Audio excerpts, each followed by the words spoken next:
ಸ್ನೇಹಿತರೆ, ಮೀಡಿಯಾ ಮಾಸ್ಟರ್ಸ್ಗೆ ಸ್ವಾಗತ ಸುಸ್ವಾಗತ. ಗೆಳೆಯರೆ, MS ರಾಘವೇಂದ್ರ ಸರ್ ಪಿತೃವಿಯೋಗದ ದುಃಖದಲ್ಲಿದ್ದಾರೆ. ಕೆಲ ದಿನಗಳ ಕಾಲ ಅವರ ದನಿ ಲಭ್ಯ ಇರೋದಿಲ್ಲ. ಆದ್ರೂ ಮೀಡಿಯಾ ಮಾಸ್ಟರ್ಸ್ ತಂಡ ಮಾಹಿತಿಯುಳ್ಳ ವಿಡಿಯೋಗಳನ್ನ ನಿಮ್ಗಾಗಿ ಕೊಡ್ತಾ ಹೋಗುತ್ತೆ. ದಯವಿಟ್ಟು ವೀಕ್ಷಿಸಿ. ಗೆಳೆಯರೆ, ಅದು 1990 ಏಪ್ರಿಲ್ 19 ಶ್ರೀನಗರದ ಸೌರಾ ಪ್ರದೇಶದಲ್ಲೊಂದು ಶವ ಪತ್ತೆಯಾಯಿತು. ಅದು ಹೆಣ್ಣು ಮಗಳೊಬ್ಬಳ ದೇಹ. ಆ ದೇಹವನ್ನ ಕಂಡ ಸ್ಥಳೀಯರು ಪೊಲೀಸರಿಗೆ ಮಾಹಿತಿಯನ್ನ ಕೊಟ್ರು. ಅಲ್ಲಿಗೆ ಪೊಲೀಸರು ಬಂದ್ರು. ಆ ದೇಹದ ಪರಿಶೀಲನೆ ಆಯಿತು. ಅದನ್ನ ಸರ್ಕಾರಿ ಆಸ್ಪತ್ರೆಗೆ ಶಿಫ್ಟ್ ಮಾಡಲಾಯಿತು. ಅಲ್ಲಿ ಆಕೆಯ ಶವ ಪರೀಕ್ಷೆಯನ್ನ ಕೂಡ ಮಾಡಲಾಯಿತು. ಆಕೆಯ ದೇಹದಲ್ಲಿ ಗುಂಡುಗಳಿದ್ವು. ಅವಳ ದೇಹದ ಮೇಲೆ ವಿಪರೀತ ಅನ್ನುವಷ್ಟು ಗಾಯಗಳಾಗಿದ್ವು. ಅದೊಂದು ಭಯಾನಕ ಹತ್ಯೆ ಅನ್ನೋದು ಶವ ಪರೀಕ್ಷೆಯಲ್ಲಿ ಗೊತ್ತಾಯಿತು. ಹೀಗಾಗಿ ಜಮ್ಮು ಕಾಶ್ಮೀರ ಪೊಲೀಸರು ಅವಳು ಯಾರು ಅನ್ನೋದನ್ನ ಪತ್ತೆ ಹಚ್ಚೋದಕ್ಕೆ ಶುರು ಮಾಡಿದ್ರು. ಅಲ್ಲಿ ಆಕೆಯ ಗುರುತು ಪತ್ತೆ ಆಯಿತು. ಅವಳ ಹೆಸರು ಸರಳಾ ಭಟ್. ಗೆಳೆಯರೆ, ಸರಳಾ ಹತ್ಯೆಯ ಜಾಡು ಹಿಡಿದು ಹೊರಟ ಪೊಲೀಸರಿಗೆ ಸರಳಾಳ ಹಿನ್ನೆಲೆ ಗೊತ್ತಾಗ್ತಾ ಹೋಯಿತು. ಸರಳಾ ಭಟ್ ಕಾಶ್ಮೀರದ ಅನಂತನಾಗ್ ಜಿಲ್ಲೆಯ ಕಾಶ್ಮೀರಿ ಪಂಡಿತರ ಕುಟುಂಬದ ಕುಡಿ.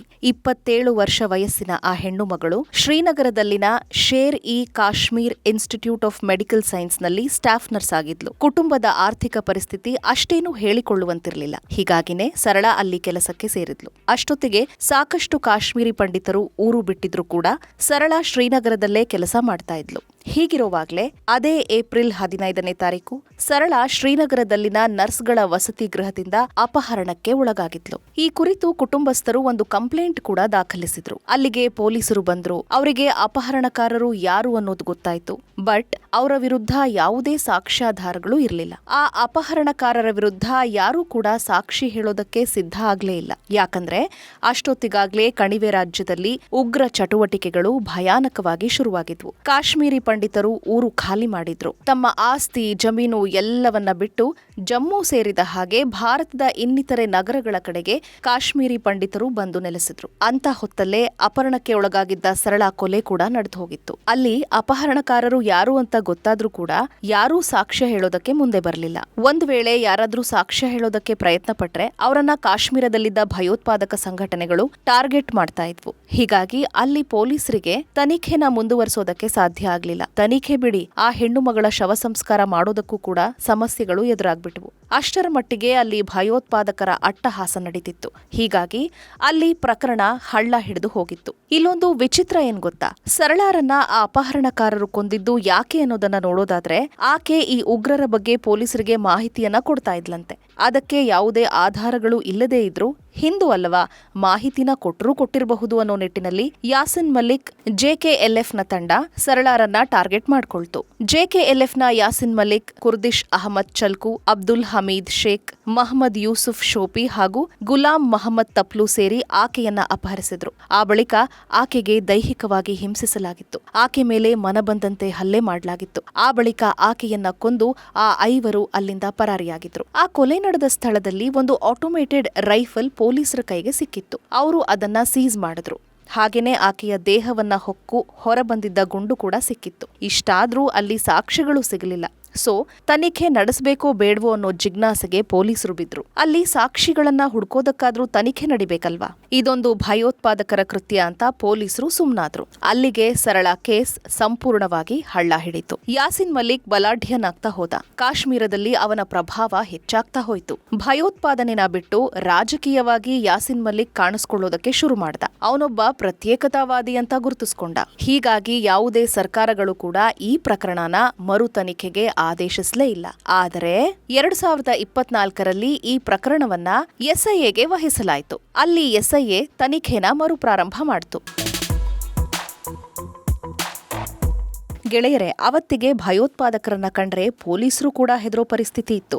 ಅದರಲ್ಲೂ ಜಮ್ಮು ಕಾಶ್ಮೀರದಲ್ಲೇ ಇದ್ದ ಪ್ರತ್ಯೇಕತಾವಾದಿಗಳು ತಮ್ಮದೇ ತಂಡಗಳನ್ನ ಕಟ್ಕೊಂಡಿದ್ರು. ಅವರು ಪೊಲೀಸರಿಗೆ ಕೆಲಸ ಮಾಡೋದಕ್ಕೂ ಆಗದ ಪರಿಸ್ಥಿತಿನ ತಂದೊಡ್ಡಿದ್ರು. ಗಡಿಯ ಆಚೆಯಿಂದ ಕಾಶ್ಮೀರದ ಒಳಗಿನ ಉಗ್ರರಿಗೆ ಆಯುಧಗಳು ಬರ್ತಿದ್ವು. ಸೊ ಆ ಪ್ರಕರಣವನ್ನ ಅವತ್ತಿಗೆ ಸಂಪೂರ್ಣವಾಗಿ ತನಿಖೆ ಮಾಡೋದಕ್ಕೆ ಆಗಿರ್ಲಿಲ್ಲ. ಆದ್ರೆ SIA ಈ ಪ್ರಕರಣವನ್ನ ವಹಿಸಿಕೊಂಡ ನಂತರ ತನಿಖೆಯನ್ನ ಚುರುಕುಗೊಳಿಸಲಾಯಿತು. ಅವತ್ತು ಘಟನೆ ನಡೆದ ಸ್ಥಳದಲ್ಲಿ ವಶಪಡಿಸಿಕೊಂಡಿದ್ದ ವಸ್ತು ವಸ್ತುಗಳನ್ನ ಎಸ್ಐಎ ಟೀಮ್ ಪರಾಮರ್ಶಿಸಿತ್ತು. ಹಾಗೇನೆ ಅವತ್ತಿಗೆ ಆ ಘಟನೆ ಬಗ್ಗೆ ತಿಳಿದಿದ್ದವರನ್ನ ವಿಚಾರಣೆಗೆ ಒಳಪಡಿಸಿ ಅವರಿಂದ ಹೇಳಿಕೆಗಳನ್ನ ಪಡೆದು ಆ ಕೇಸ್ನ ರೀಕನ್ಸ್ಟ್ರಕ್ಟ್ ಮಾಡಲಾಯಿತು. ಅವರಿಗೆ ಅಲ್ಲಿ ಐ ವಿಟ್ನೆಸ್ಗಳು ಸಿಕ್ಕಿದ್ರು. ಹಾಗೇನೆ ಫೋರೆನ್ಸಿಕ್ ಎವಿಡೆನ್ಸ್ ಲಭ್ಯ ಆಗಿದ್ವು. ಶವ ಪರೀಕ್ಷೆಯ ವರದಿಗಳನ್ನ ಪೊಲೀಸರು ಜಾಲಾಡಿದ್ರು. ಇಷ್ಟೆಲ್ಲ ಆಗೋ ಹೊತ್ತಿಗೆ ಅಲ್ಲಿ ಮತ್ತೊಂದು ವಿಷಯ ಕೂಡ ಹೊರಗ್ಬಿತ್ತು. ಅವತ್ತು ಆಕೆಯ ಕೊಲೆ ನಡೆದಿದ್ದು ಒಂದು ಭಯೋತ್ಪಾದಕ ಕೃತ್ಯ ಅಲ್ಲ, ಬದಲಾಗಿ JKLF ಕಾಶ್ಮೀರದ ಜನರಲ್ಲಿ ತನ್ನ ಬಗ್ಗೆ ಭಯ ಹುಟ್ಟಿಸೋ ಕಾರಣಕ್ಕಾಗಿ ಆ ಕೊಲೆನ ಮಾಡಿತ್ತು. ಅದನ್ನ ಮಾಡಿಸಿದ್ದು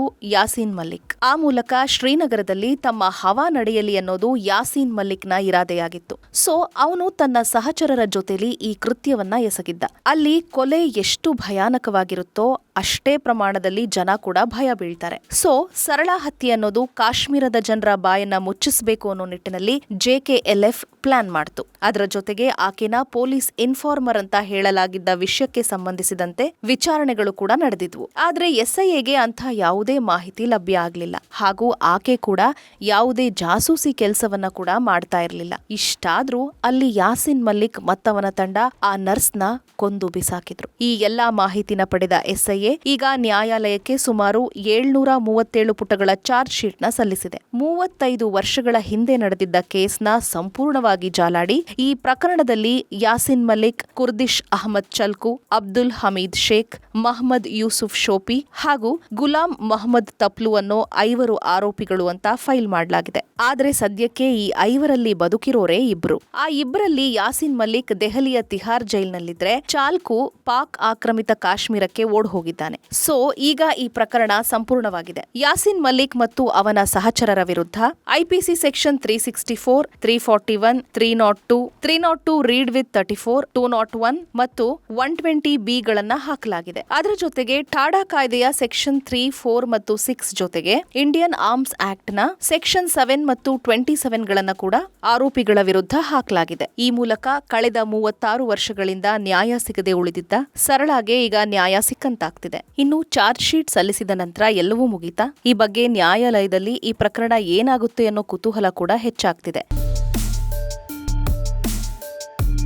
ಗೆಳೆಯರೆ, ಯಾಸೀನ್ ಮಲ್ಲಿಕ್ JKLFನ ಸೇರ್ಕೊಂಡ ಸಂದರ್ಭದಲ್ಲಿ ಆ ಸಂಘಟನೆ ಸಾಕಷ್ಟು ಕಾನೂನು ಬಾಹಿರ ಕೆಲಸಗಳನ್ನ ಮಾಡ್ತಾ ಇತ್ತು. 1989ರಲ್ಲಿ ರುಬಿಯಾ ಸಯೀದ್ರ ಅಪಹರಣ ಕೃತ್ಯದಲ್ಲಿದ್ದದ್ದು ಕೂಡ ಇದೇ JKLF.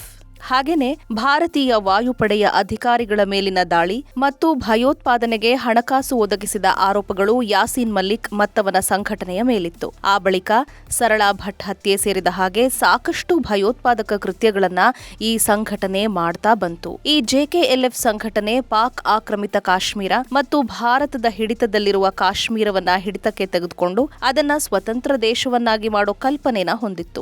ಆದ್ರೆ ಈ ಸಂಘಟನೆಗೆ ಪಾಕ್ನಿಂದ ಹಣ ಮತ್ತು ವೆಪನ್ಗಳು ಬರ್ತಾ ಇದ್ವು. ಸೊ ಈ ಸಂಘಟನೆ ಕೂಡ ಪಾಕ್ ಬೆಂಬಲಿತ ಸಂಘಟನೆ ಅನ್ನೋದು ಗೊತ್ತಾಯ್ತು. ಇನ್ನು ಈ ಸಂಘಟನೆ 1994ರ ನಂತರ ಸಂಪೂರ್ಣವಾಗಿ ಭಯೋತ್ಪಾದಕ ಚಟುವಟಿಕೆಗಳಿಂದ ಹೊರಗೆ ಬಂತು. ಯಾಸೀನ್ ಮಲ್ಲಿಕ್ ಕೂಡ ಶಸ್ತ್ರಗಳನ್ನ ಬಿಟ್ಟು ರಾಜಕೀಯ ಮಾರ್ಗದಲ್ಲಿ ತನ್ನ ಗುರಿಯನ್ನ ಸಾಧಿಸೋದಕ್ಕೆ ಹೊರಟ. ಆದ್ರೆ ಈ ಪ್ರತ್ಯೇಕತಾವಾದಿ ನಾಯಕ ಕಾಶ್ಮೀರದಲ್ಲಿ ನಡೀತಿದ್ದ ಅಹಿತಕರ ಘಟನೆಗಳ ಹಿಂದಿರ್ತಿದ್ದ. ಹೀಗಾಗಿ 2019ರ ಸಮಯದಲ್ಲಿ ಈ JKLFನ ಅನ್ಲಾಫುಲ್ ಅಸೋಸಿಯೇಷನ್ ಅಂತ ಘೋಷಿಸಿದೆ.